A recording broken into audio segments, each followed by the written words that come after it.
Muy buenos días y un cordial saludo a todos los oyentes de Radio María. Un día más, con la gracia del Señor, nos disponemos a continuar el comentario del Catecismo de nuestra Madre la Iglesia.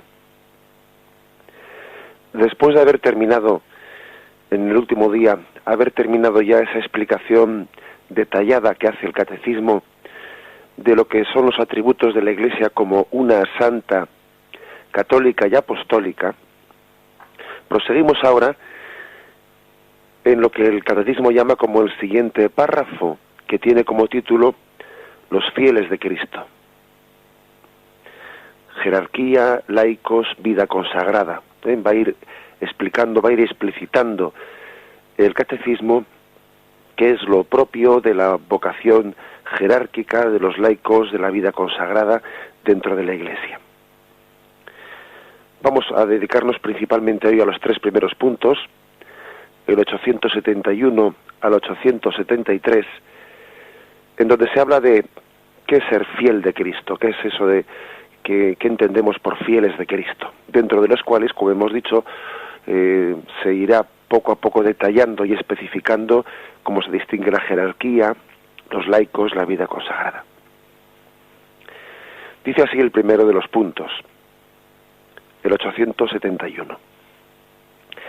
Son fieles cristianos quienes, incorporados a Cristo por el bautismo, se integran en el pueblo de Dios y, hechos partícipes a su modo por esta razón de la función sacerdotal, profética y real de Cristo, cada uno según su propia condición, son llamados a desempeñar la misión que Dios encomendó cumplir a la Iglesia en el mundo.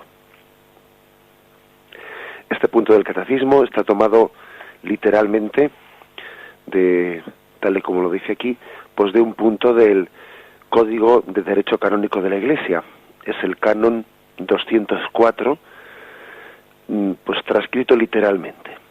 Bien, en primer lugar, por lo tanto, fijaros bien que antes de el Catecismo, antes de hablar de jerarquía, de laicos, de vida consagrada, antes de entrar en ningún tipo de esas especificaciones, primero habla de fieles de Cristo. Fieles de Cristo. Que es algo que antecede a toda distinción.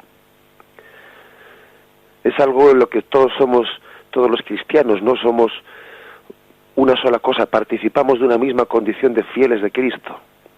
Esto antecede a toda distinción de distintos grados de jerarquías, de distintas condiciones, de distintas formas de ser o de estar en la Iglesia. Todo es un concepto verdaderamente previo en el que todos somos uno, fieles de Cristo. Y la palabra fieles de Cristo, pues, no, yo creo que no puede ser una palabra más significativa. Fieles de Cristo, pues quiere decir que nuestra fidelidad última, pues siempre es referida a Cristo. Aunque luego haya mediaciones, en esa fidelidad, aunque luego pues uno para ser fiel a Cristo pues tenga que serlo a través de, pues por ejemplo, un consagrado, a través de su superior, o a través de un sacerdote de su obispo, es decir, muchas formas, puede haber mediaciones en esa fidelidad, ¿no? Pero nuestra vocación común, lo que nos hace a todos absolutamente iguales, ¿no? En condición y en dignidad incluso, ¿no? Pues es todos participar de ser fieles de Cristo, seguidores suyos. La palabra fiel, pues de fidelidad, ¿no? Evidentemente, pues hace referencia a un seguimiento, a un sentido de pertenencia. Somos de Cristo, somos suyos, Él nos ha elegido, somos fieles de Cristo. Bien, pues vayamos un poco desgranando las afirmaciones que hace este punto del Catecismo, que como digo, es también un punto del Código de Derecho Canónico. Son fieles de Cristo. ¿Quiénes somos fieles de Cristo? Los que, incorporados a Cristo por el bautismo, esta es la primera afirmación, incorporados a Cristo por el bautismo, nos hemos injertado en Cristo por el bautismo. El bautismo nos ha introducido en Cristo.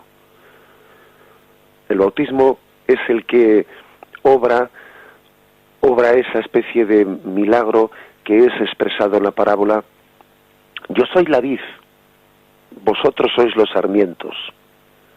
Por el bautismo hemos sido hechos sarmientos de una vid, es decir, hemos sido injertados en la vid. Somos hijos de Dios en el Hijo, somos hijos de Dios en Cristo. Y cuando el Padre mira a Cristo y nos mira a nosotros, nos llama a todos hijos.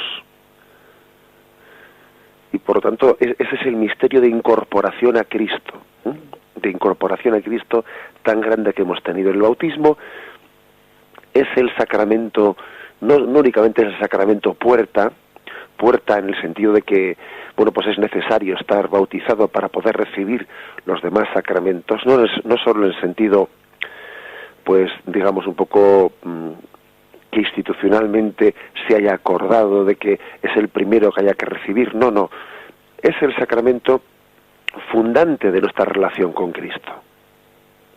Si uno no está incorporado a Cristo, no está injertado en Él, no puede recibir el resto de los medios de gracia que se dan a través de la Iglesia. Entendemos así algunos pasajes, pues algunas cosas que hemos visto en los últimos pontificados, ¿no? Como por ejemplo el Papa Juan Pablo II, de feliz memoria, yendo peregrinando, ¿no?, a su pueblo natal en Wadowice, allí en Polonia, arrodillándose ante la pila bautismal en la que él fue regenerado e injertado en Cristo, y besando esa pila bautismal, besando la pila bautismal en la que la Iglesia le dio a luz en Cristo y fue injertado en Cristo. La pila bautismal después es el seno maternal en el que hemos sido injertados en Cristo. Aquel gesto, ¿no?, del Papa besando la pila bautismal era el gesto de una persona que tenía conciencia de que lo más grande que había ocurrido en su vida no era ser Papa. Lo más grande que había ocurrido en su vida había sido el ser bautizado en Cristo, el ser incorporado en Cristo. Aquel había sido el acontecimiento más grande de su vida. Quizás el segundo podría haber sido, pues, ser el sucesor de San Pedro, pero el primer acontecimiento, el más grande de su vida, había sido ese, el ser injertado en Cristo en el bautismo. Y continúa este punto del catecismo. Incorporados a Cristo por el bautismo, se integran en el pueblo de Dios. Es decir, también es una común condición de todos los fieles, ¿no?, que estamos integrados en el pueblo de Dios. Este pueblo de Dios en el que solemos cantar litúrgicamente, ¿no?, pueblo de reyes, asamblea santa, pueblo sacerdotal, pueblo de Dios, bendice a tu Señor. Todos participamos de este pueblo de Dios y tenemos una común condición, ¿no? Pueblo de Dios quiere decir que es un pueblo de elección, de una elección gratuita, de una elección de pura misericordia. Es la elección de Dios, somos pueblo suyo. Fijaros que en ese término pueblo de Dios, algunos se quedan únicamente en el primer término, ¿no?, lo de pueblo, pero es que es muy importante lo que viene después, pueblo de Dios. Recuerdo, permítaseme la anécdota, ¿no?, recuerdo pues una conversación que tuve hace unos años, ¿no?, con una persona pues un tanto politizada, ¿no?, en la que ella es un poco en un clima así un poco, bueno, pues de ese tipo de conversaciones que, más que ser suficientemente transparentes para llegar a la verdad, son más bien de una discusión de rifirrafes, ¿no?, como se dice. Y recuerdo que esa persona decía, la iglesia es del pueblo. Y yo le recordaba así, del pueblo de Dios, que es un pequeño matiz que no podemos olvidar, pero un pequeño matiz que lo es todo. Lo es todo. La iglesia es del pueblo de Dios. La iglesia es el pueblo de Dios. Por lo tanto, no podemos utilizar la palabra pueblo pues en un sentido politizante, o haciendo de ello una comparación con lo que con lo que esa palabra tenga de resonancia en nosotros, de formas de gobierno, de sistemas políticos, ¿no? O proyectando lo que puede ser pues la comparación de lo que son monarquías, democracias, etcétera.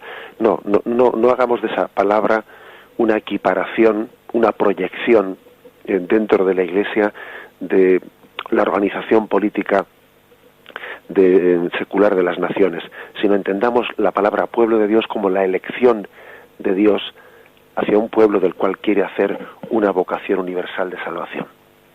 Por eso todos, ¿no? Todos los fieles, independientemente de su condición, hemos sido injertados en Cristo y formamos parte de un pueblo de elección de Dios. Y continúa este punto del catecismo, en el que se quiere como definir qué es ser fiel de Cristo.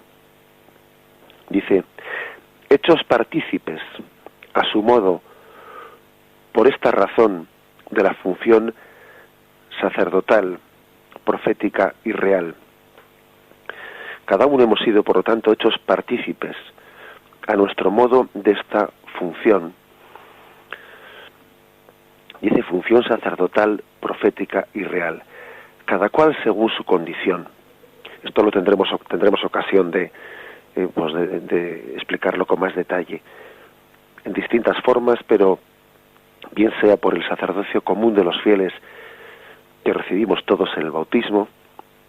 El bautizado es sacerdote, profeta y rey, es decir, está llamado a santificarse, está llamado también a ser profeta de la palabra de Dios y a ser rey, a ser señor de este mundo y no esclavo de él. También el sacerdote, de otra forma concreta, ¿no?, ejerce también ese sacerdocio, esa función profética y esa función real, cada cual según su condición. Y fijaros bien que dentro de la liturgia expresamos pues que todos dentro de la Iglesia tenemos esa misma función, aunque pues en formas diferentes, cada uno según su condición.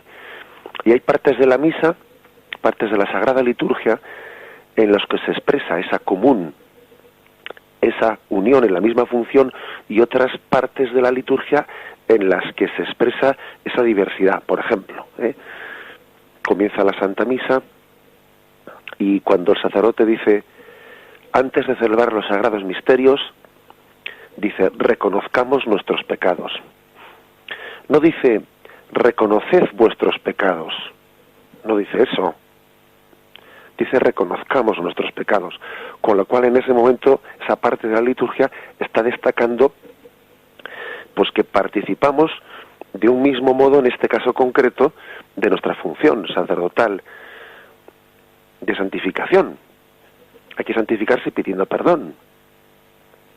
Pero, por ejemplo, en otra parte de la liturgia, el momento de las ofrendas, cuando el sacerdote va a ofrecer, dice, orad, hermanos, para que este sacrificio mío y vuestro sea agradable a Dios Padre. Podría haber simplificado, ¿no?, la liturgia y haber dicho, para que este sacrificio nuestro. Pero no dice este sacrificio nuestro, sino que dice, este sacrificio mío y vuestro.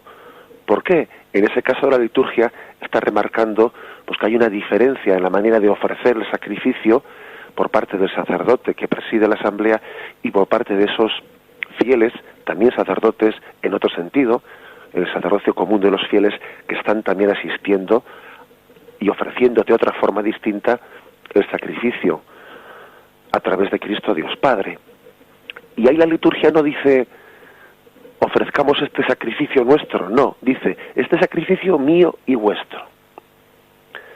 Pongo este ejemplo, ¿no?, estos ejemplos, que habría muchos más, para que nos demos cuenta a través de la liturgia cómo pues todos los fieles participamos, ¿no? Estamos integrados en Cristo, injertados en Cristo, integrados en el mismo pueblo, hechos partícipes de la función sacerdotal, profética y real, cada uno a su modo y en su condición. Y malo sería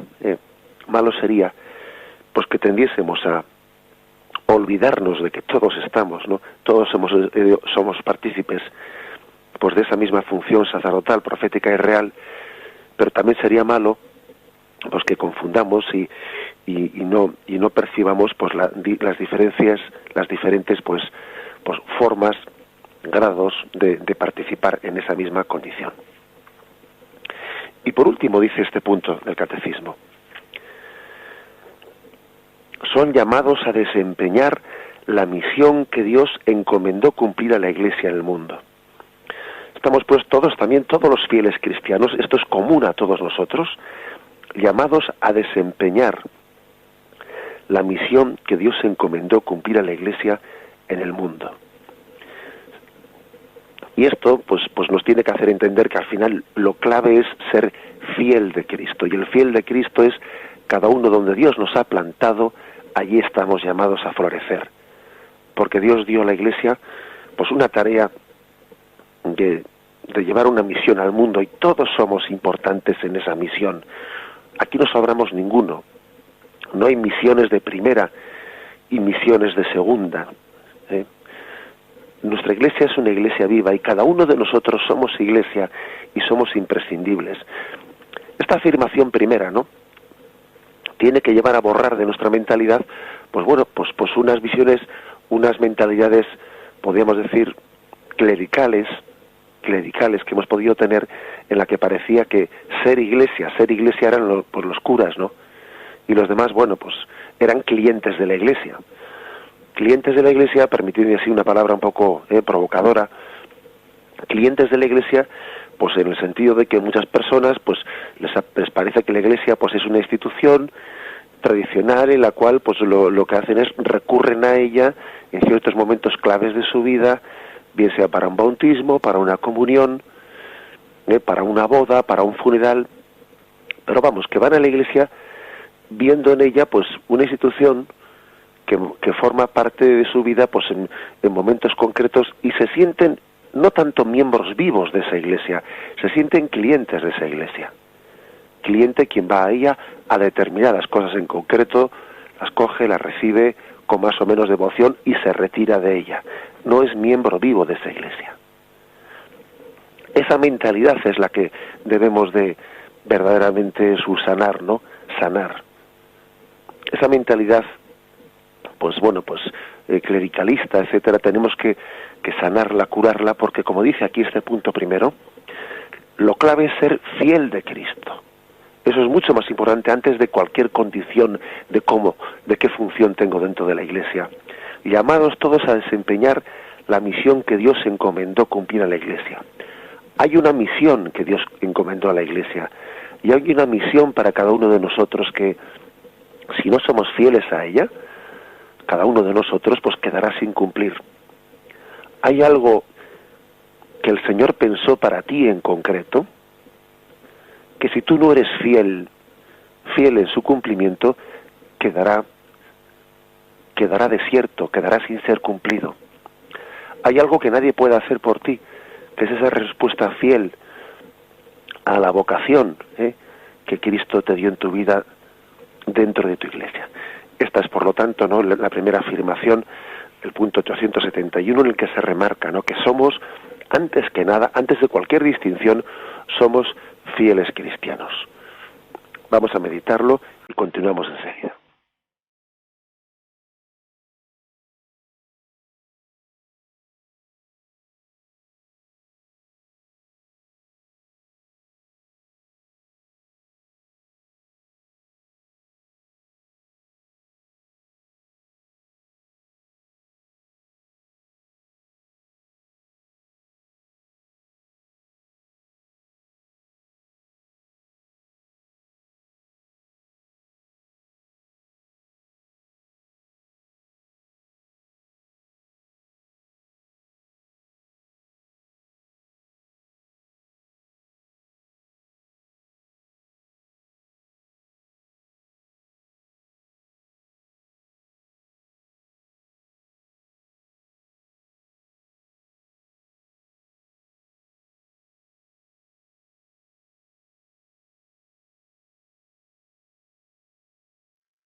Dice el punto 872, que también es un punto tomado literalmente de otro canon del Código de Derecho Canónico.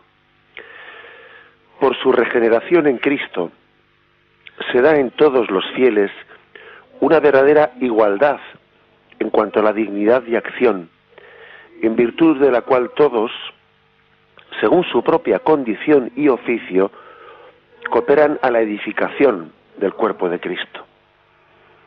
Por su regeneración en Cristo. De nuevo es otra referencia al sacramento del bautismo, en el que somos regenerados en Cristo, somos incorporados a Él y somos regenerados, aunque también el sacramento de la penitencia pues también contribuye a complementar esa regeneración, pero se refiere al bautismo. Por la regeneración en Cristo tenemos una igualdad en la dignidad y en la acción, cooperando a la edificación del cuerpo de Cristo.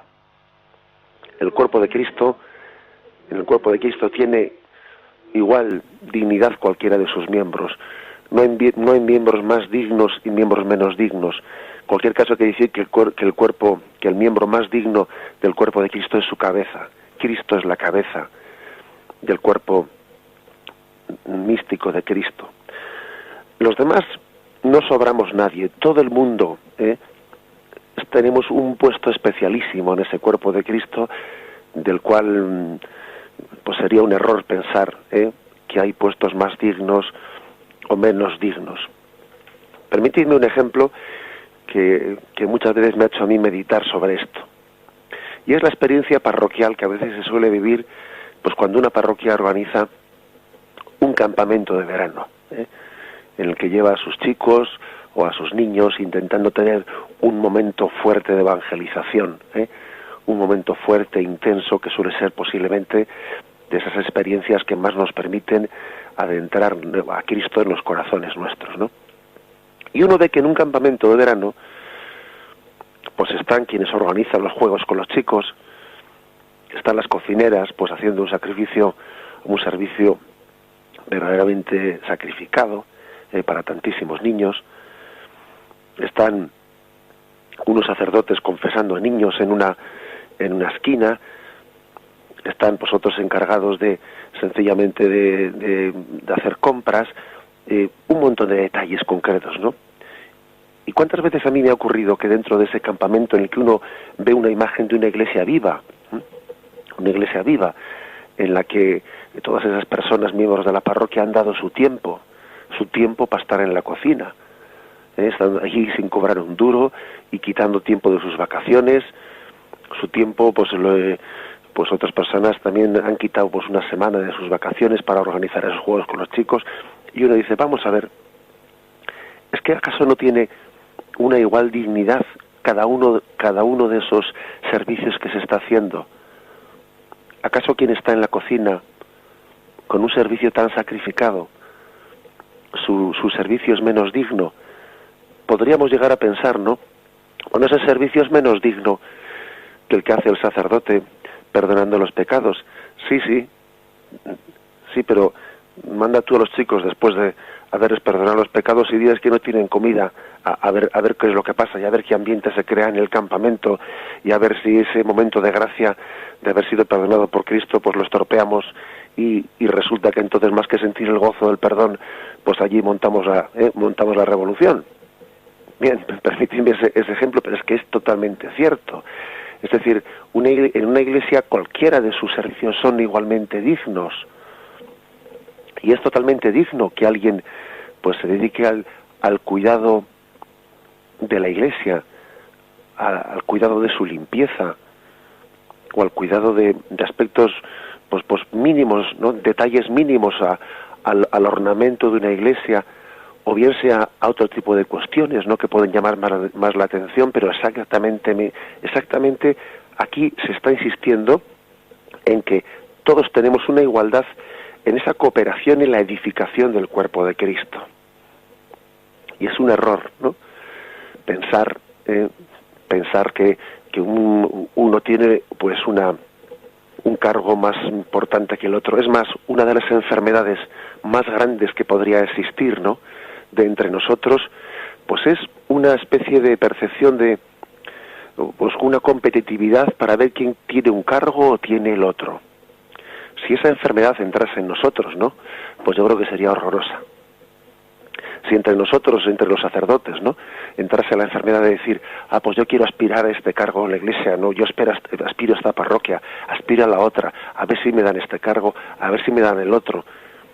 Si dentro de la colaboración en la parroquia, ¿no?, pues entrase ese mal, el mal de querer aspirar a un cargo porque me parece que es más importante que el otro, porque aquí únicamente, pues aquí limpiando la parroquia me parece que es un cargo menos digno. Si ese mal entrase en la iglesia, entonces verdaderamente es que habríamos perdido conciencia de que aquí lo importante es que, siendo regenerados por Cristo, cada uno tenemos una igualdad de dignidad en la edificación del cuerpo de Cristo. Y como ya hemos tenido ocasión de decir en este programa, permitidme volver a insistir, ¿no?, en una idea que creo que es clave, que al final, lo verdaderamente distintivo, lo que realmente nos marcará para siempre, no es tanto qué cargo concreto ocupemos dentro de la Iglesia, sino lo verdaderamente distintivo será el nivel de santidad. Eso sí que permanecerá por toda la eternidad. Eso sí que será lo distintivo. Que poniendo ese ejemplo, cuántas veces yo pues he hecho la siguiente reflexión, ¿no? La reflexión de decir, ¿y cómo se llamaba, pues, el obispo en los tiempos de San Vicente de Paúl? ¿Qué obispo tuvo San Vicente de Paúl? ¿Qué papa fue el papa en tiempos en los de San Vicente de Paúl? Pues no lo sé, tendríamos que investigarlo, habría que mirar los libros de la historia, porque es que hemos perdido memoria de ello. Al final, lo que permanece en la Iglesia, de lo que se hace memoria, lo que no se olvida jamás a los ojos de Cristo, y lo que incluso la Iglesia propone como imitación para que no se olvide a los ojos de los fieles, no es qué cargo ocupa cada uno en la Iglesia, sino que es su santidad, su entrega fiel en lo poco, como San Martín de Porres barriendo, o como San Pío X siendo papa. Pero aquí lo de menos era la escoba y lo de menos era el papado, sino lo importante era que, habiendo sido regenerado por Cristo, se sentía miembro vivo de la Iglesia, cooperando en la edificación del cuerpo místico de Cristo. Eso es lo principal, eso es lo principal, y esa es la clave de esa regeneración en Cristo.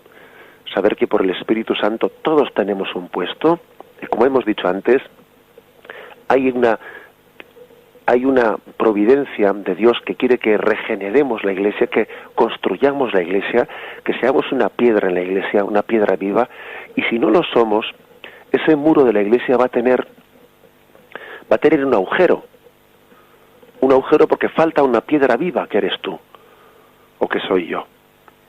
No tenemos que permitir que haya agujeros, que haya fisuras, ¿no?, en esa construcción de ese templo maravilloso, que es el templo del cuerpo místico de Cristo. Lo meditamos y continuamos enseguida.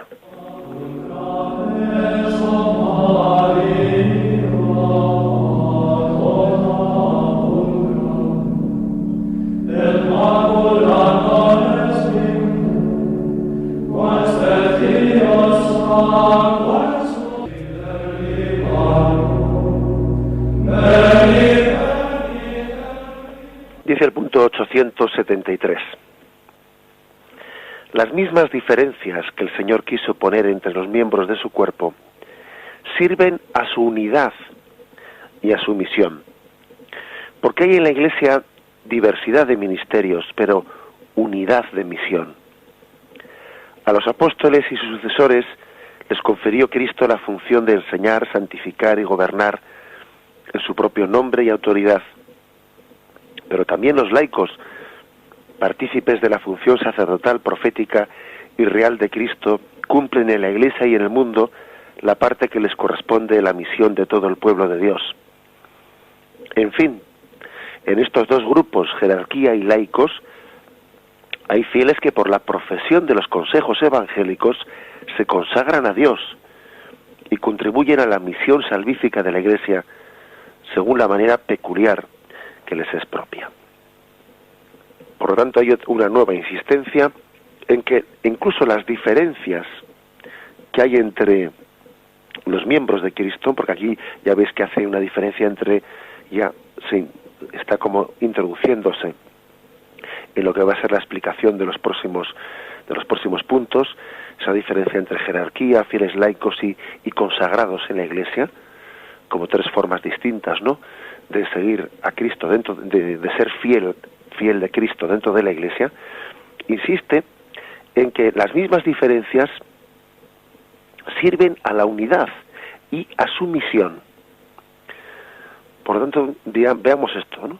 Sirven las diferencias a la unidad y a la misión. Y uno dice, bueno, ¿y cómo pueden las diferencias servir a la unidad? ¿Cómo puede ser eso?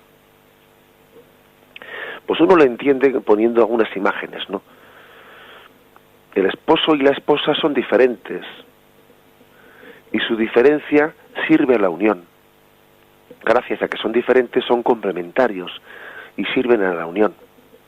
El padre y el hijo son diferentes y su diferencia está al servicio de la unión. Ese ejemplo que he puesto yo, ¿no? Lo que puede ser, por ejemplo, esa organización de un campamento parroquial de una iglesia. Cada uno ejerce una función diferente y eso sirve a la unión. Es que es totalmente necesario para la unión. Por eso yo creo que tenemos que tener un espíritu crítico frente al igualitarismo, porque una cosa es la igualdad en la dignidad y otra cosa es el igualitarismo. Hoy en día hay una cultura en la que se confunde una cosa con la otra. Parece que para que no haya discriminaciones entre nosotros, ¿no? Hay una especie ahí de ideología reivindicativa, así un poco de tono politizante, ¿no?, que a veces se pretende meter dentro de la Iglesia y decir que para que haya igualdad entre nosotros, ¿no?, pues que tenemos que ser ya no iguales en dignidad en Cristo, sino tenemos que tener una especie de igualitarismo, o sea, no tener diferencias. Tener diferencias ya es algo estar mal visto. Por ejemplo, a veces, pues por ejemplo, cuando se reivindica pues la igualdad, dignidad entre el hombre y la mujer, por supuesto que la mujer y el hombre tienen una igual dignidad. ¿Y eso qué significa igualitarismo? Que el hombre y la mujer sean iguales, que no haya diferencias entre ellos, pues es ridículo. ¿Cómo no va a haber diferencias entre ellos? No confundamos, por lo tanto, igualdad con igualitarismo. Porque esto referido a este ejemplo concreto, pues evidentemente hace mucho daño. Las diferencias que tenemos, que afortunadamente tenemos dentro de la Iglesia, porque supone una riqueza de carismas, sirven a la unidad y nos hacen más uno. Rechacemos, por lo tanto, ¿no?, de nuestra mentalidad esas visiones, yo diría, de corte politizante, reivindicativas, que están proponiendo un igualitarismo que acabaría con la riqueza del cuerpo místico de la Iglesia. Esas diferencias, pues, sirven a la unidad y también sirven a la misión. Sirven a la misión esas diferencias. La misión de la Iglesia es mucho más rica por esas diferencias, porque cada uno tiene posibilidades según pues el consagrado, según también las distintas formas de vivir la consagración en la Iglesia, el sacerdote, los laicos, tenemos posibilidades distintas de llevar la misión al mundo, porque cada uno podemos incidir en sectores distintos, en ambientes distintos, en lugares distintos. Y gracias a Dios que esas diferencias permiten que la misión de Cristo llegue más lejos, y que así entendamos que esas diferencias forman parte de esa providencia de Dios para que no quede ningún rincón al que Cristo no pueda llegar. Incluso permitidme una cosa, ¿no?, que creo que hasta dentro incluso de la propia vocación, o sea, dentro de la misma vocación, o sea, el hecho de que los mismos sacerdotes, pues, o los mismos laicos, o los mismos consagrados, ¿no? Pues incluso cada uno de nosotros tenemos cada uno nuestro carisma peculiar, ¿no? Nuestro carácter peculiar que nos hace más proclives, pues, para poder llegar a un tipo de personas o a otro tipo de personas. Y gracias también que todos no somos iguales, ¿eh? Tenemos que estar unidos en lo fundamental, ¿no? Pues a nuestra comunión en la fe con la Iglesia. Pero esa diversidad, esa pluriformidad dentro de la Iglesia, ¿no? En sus vocaciones y incluso en sus carismas, por ejemplo, los movimientos de la Iglesia, hay movimientos muy distintos en la Iglesia, aun estando en comunión con el mismo magisterio de la Iglesia, que hacen que cada uno tenga una capacidad de incidir en personas distintas. Y un sacerdote, pues o un movimiento eclesial, o un laico, o un consagrado, pues por lo que sea, encaja mejor para llevar la misión de Cristo en un ambiente. Yo, por ejemplo, muchas veces he comentado con compañeros sacerdotes, he comentado que bueno, que cambian los sacerdotes en las parroquias, a veces a los fieles, ¿no? Pues les da mucha rabia, que les cambien el sacerdote, pues porque se habían hecho a él y estaban a gusto con él, etcétera, ¿no? Lo cual, bueno, pues es signo positivo de cariño, etcétera. Pero también el cambio de sacerdote suele ser enriquecedor, porque uno se da cuenta que un sacerdote nuevo que viene, pues es capaz de llegar a personas que el anterior no había llegado. Cada uno tiene un carisma en el que es capaz que la misión de Cristo, llegue a más rincones, llegue a más rincones. Y lo mismo ocurre con otro movimiento eclesial, que uno había conseguido llegar a un determinado tipo de personas, pero otras, por lo que sea, pues bueno, pues no habían encajado ahí, ¿no? Y entonces, sin embargo, encuentran su sitio, lo encuentran en otro movimiento distinto.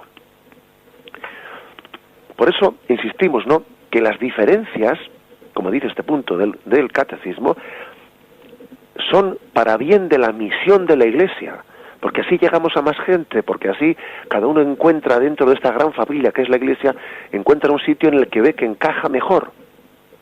Es un poco lo del zapato de la Cenicienta, ¿no? Que parece que hasta que encuentra su horma de zapato donde se ve que encaja mejor. Y esto además nos tiene que hacer ser muy humildes, porque esto significa que no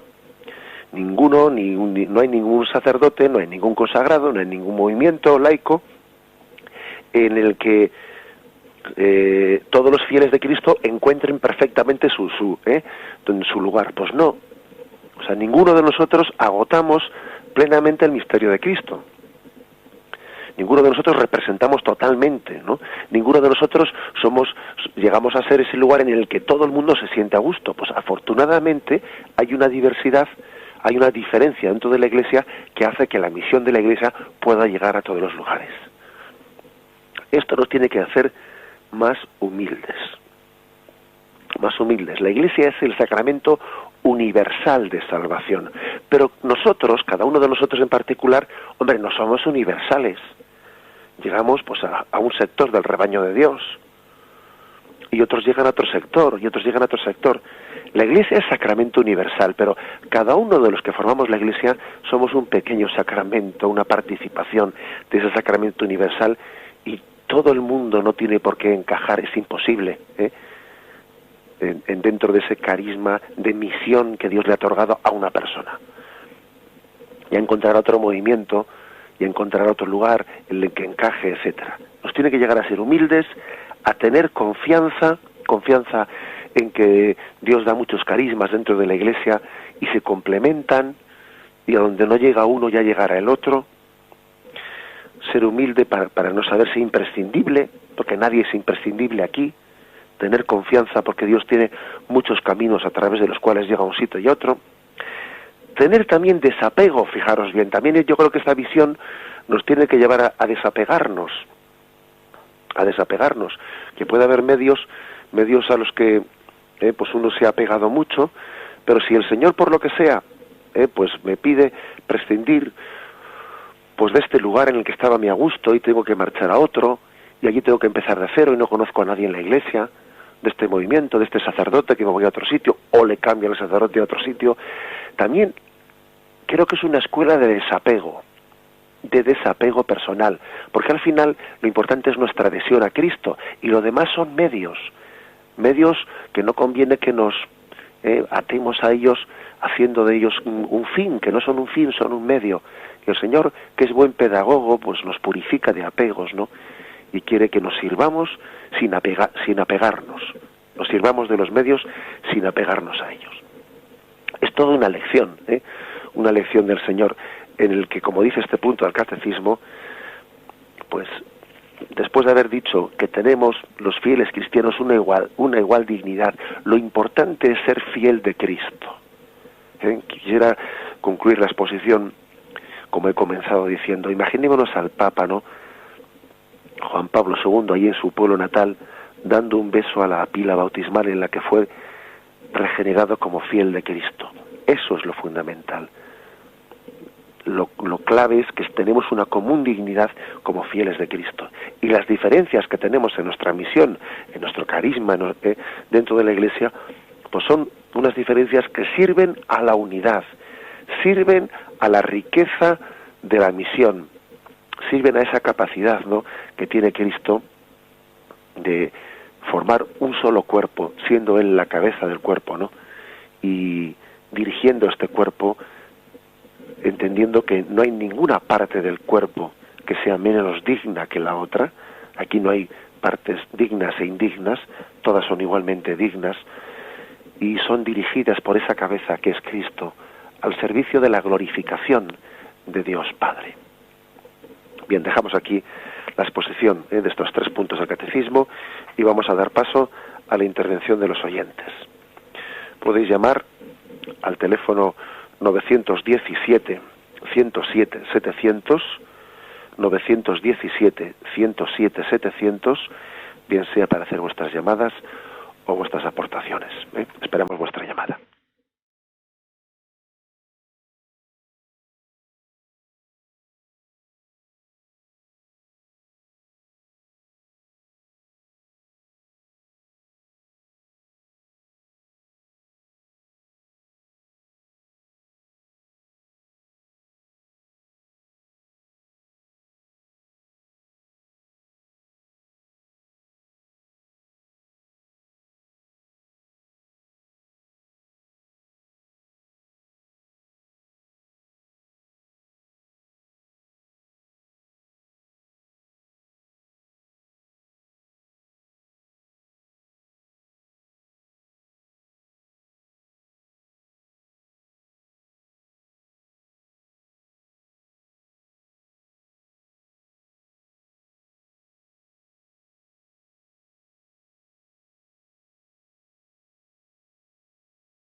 Buenos días, ¿con quién hablamos? Con Edgardo. Buenos días, Edgardo. Padre, buenos días. Muchísimas gracias por instruirnos y por darnos tantas enseñanzas. Disculpe, yo no sé si a lo mejor no le presté la debida atención, pero hay algo que me confunde, es en cuanto a esa terminología. ¿Cuál es la diferencia entre fiel, laico, seglar, que muchas veces se utiliza y a veces no sabemos qué hace diferencia uno de otro, si son iguales y todo esto? Muchísimas gracias. Muchísimas gracias a usted. Bien, yo creo que no sería correcto utilizar como sinónimos fiel, laico o seglar.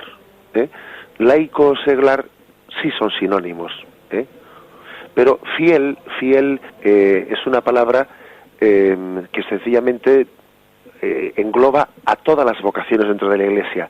Fiel es un sacerdote, fiel es una religiosa, y se puede ser fiel de Cristo pues formando parte de la jerarquía de la Iglesia, siendo un religioso en la Iglesia, siendo un consagrado en la Iglesia, o siendo un laico o un seglar.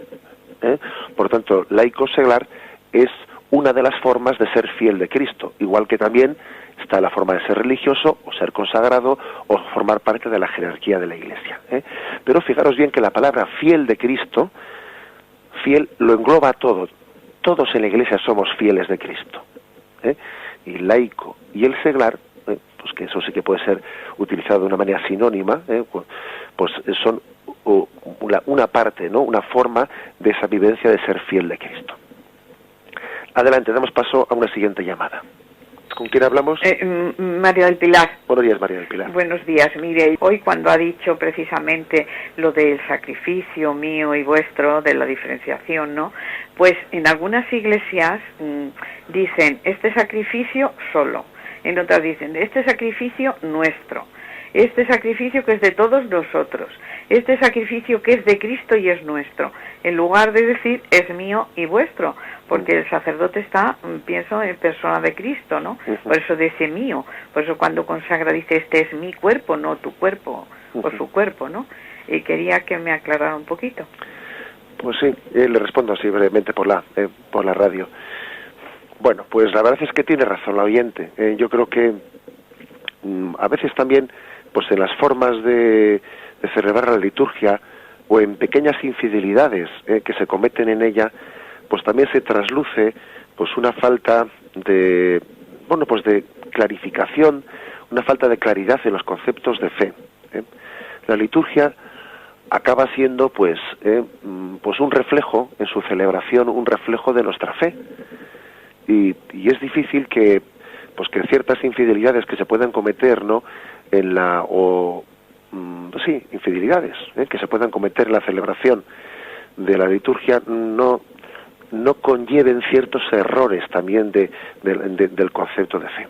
Ahora, hay que decir también que esas infidelidades, ¿no?, en la celebración litúrgica, pues hombre, pues que no debemos de pensar, ni mucho menos que por parte de los sacerdotes que las hacen, ¿no?, o de los seglares también que están ayudando en la liturgia y pueden cometer incorrecciones, no debemos de pensar pues que tengan una malicia, que tengan pues una conciencia, ¿no?, una conciencia así real del error que están cometiendo. Yo creo que tenemos que pensar, y seguro que acertaremos, ¿no?, pues que la mayoría de esos errores litúrgicos pues que son más bien inconscientes, que están hechos pues con esa falsa pretensión de decir que vamos a hacer una liturgia más cercana, yo que sé, más participativa, mejor comprensiva, ¿no?, que es un error, porque cuando uno va intentando mejorar el original, y permítaseme esta broma, ¿no?, eso de mejorar el original, pues seguro que lo estropea, porque la liturgia tiene mucho de revelado.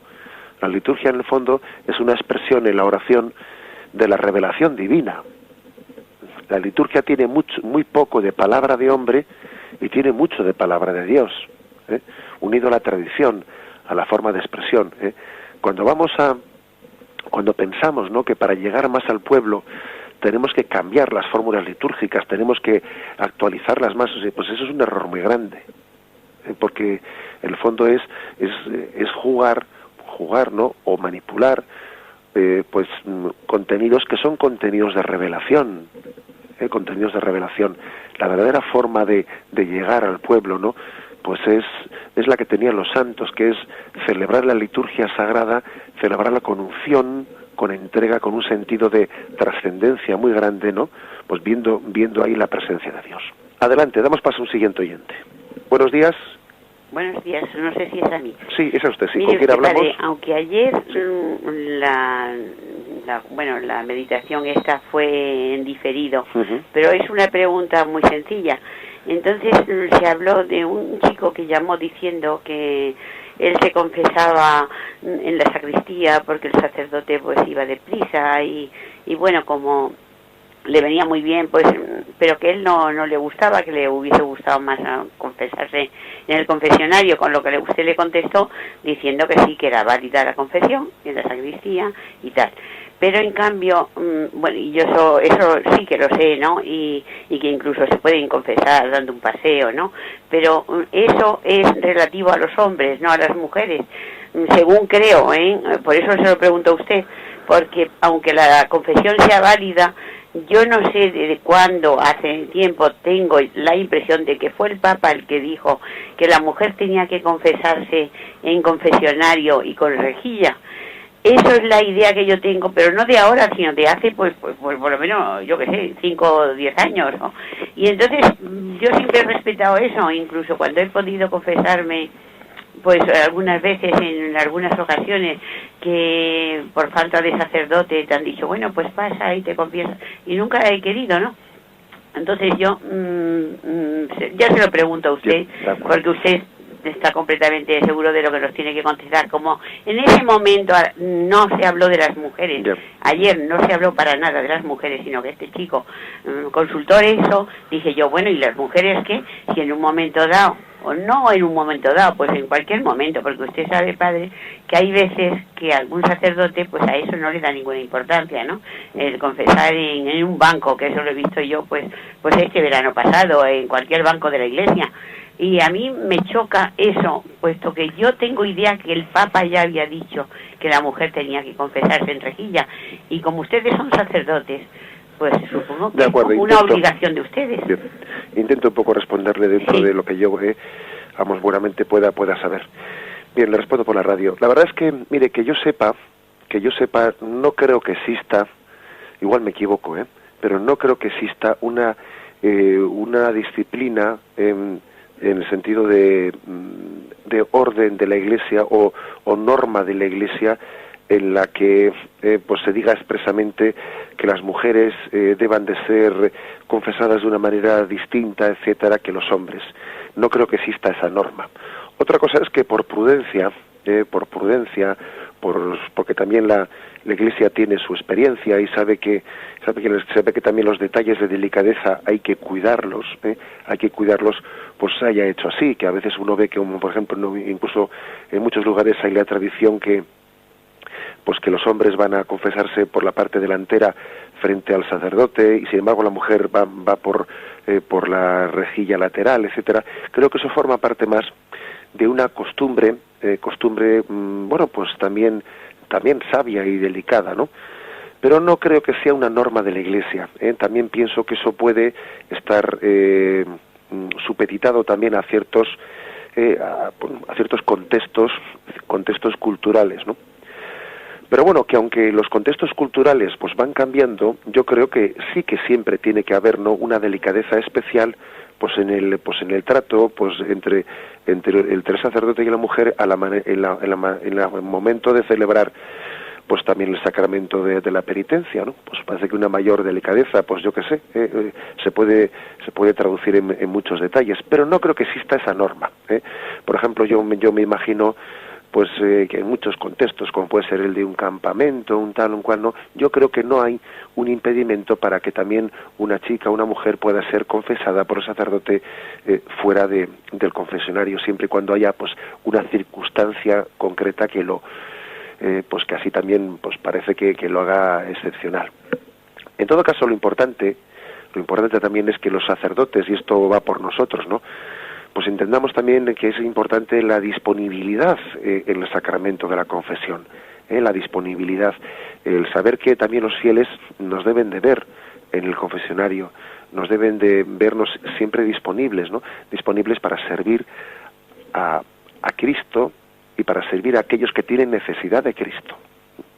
Bien, concluimos de esta forma el programa de hoy. Damos gracias al Señor por haber podido tener este rato de compartir su palabra. Alabado sea Jesucristo.